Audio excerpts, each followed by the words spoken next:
Waiver MCA bermula pada 24 hari bulan Mei tahun ini.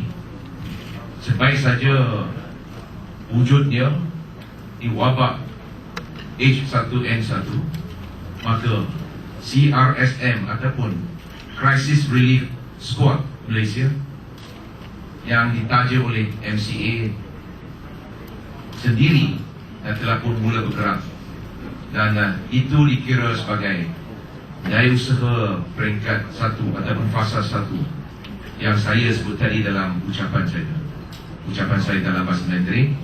Dan ini sesungguhnya merupakan satu daya usaha pelengkap kepada inisiatif Kementerian Kesihatan kita.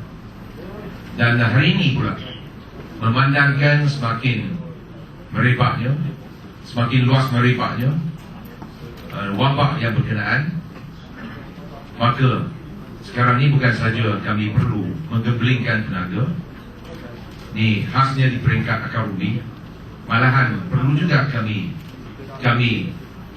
menyebarluaskan lagi di pengetahuan asas, maklumat asas mengenai wabak H1N1 ini, supaya anggota di parti di peringkat akar ubi akan lebih berwaspada dan sanggup dan sedia membantu mana-mana bangsa ataupun mana-mana kes yang disyaki secara berkesan.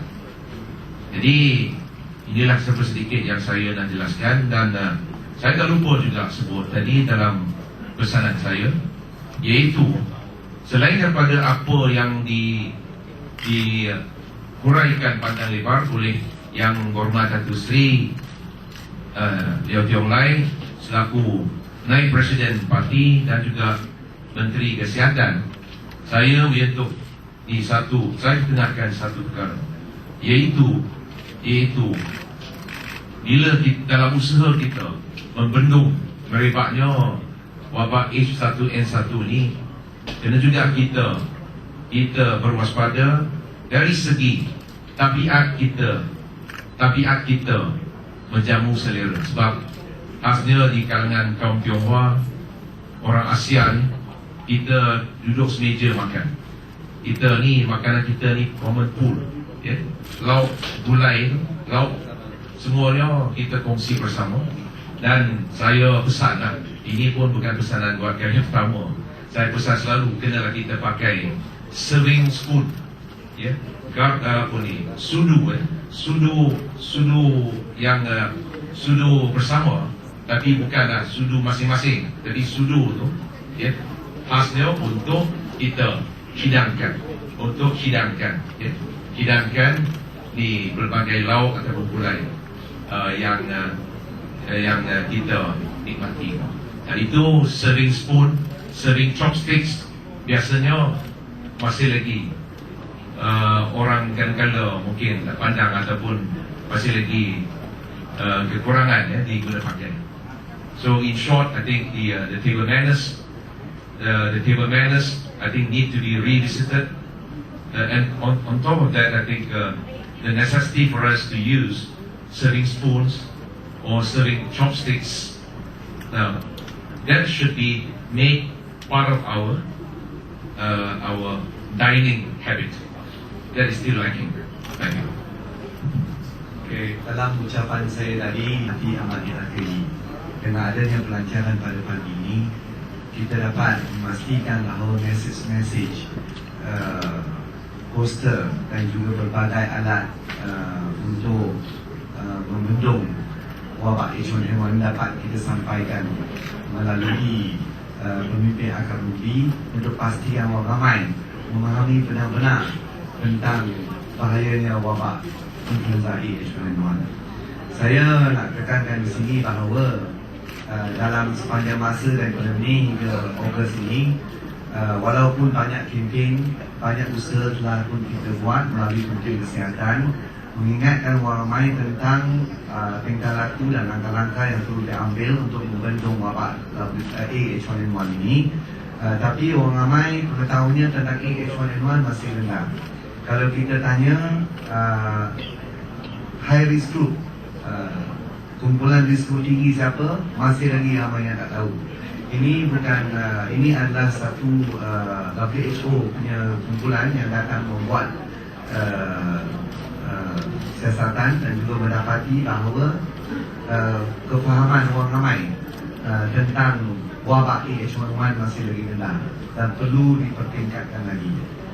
Oleh itu, melalui poster, melalui ceramah, melalui forum, melalui aktiviti-aktiviti yang jalankan di akar undi, kita perlu menyebarkan maklumat-maklumat ini dengan cepat dan tepat. Saya juga nak umumkan di sini pada hari ini bahawa bilangan pesakit dalam ICU masih lagi tinggi, iaitu 48 orang. Hari ini ada 8 yang keluar discharge dari ICU, 8 yang masuk ICU. Jadi kita discharge 8, then entering another 8. So ini menunjukkan bahawa wabak ini masih lagi menular di peringkat akar bumi. Daripada 48 pesakit H1N1 dalam ICU ini, 77%, iaitu 37 daripada mereka adalah dalam kumpulan high risk group. 77% adalah dari kumpulan berisiko tinggi, iaitu 8 daripada chronic disease, 13 obesity.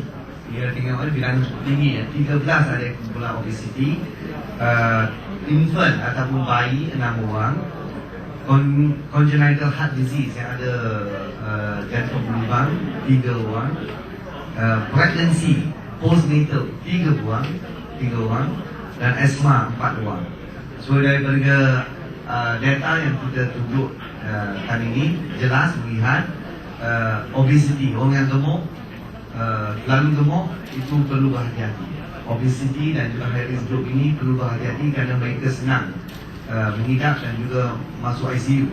Kita kena meningkatkan kesedaran orang ramai tentang wabak H1N1 dan juga berhubung dengan kumpulan berisiko tinggi.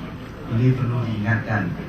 Daripada siasatan yang kita buat di peringkat akar undi, orang ramai masih lagi tak tahu siapa itu kumpulan berisiko tinggi. Jadi kita perlu tingkatkan kempen ini.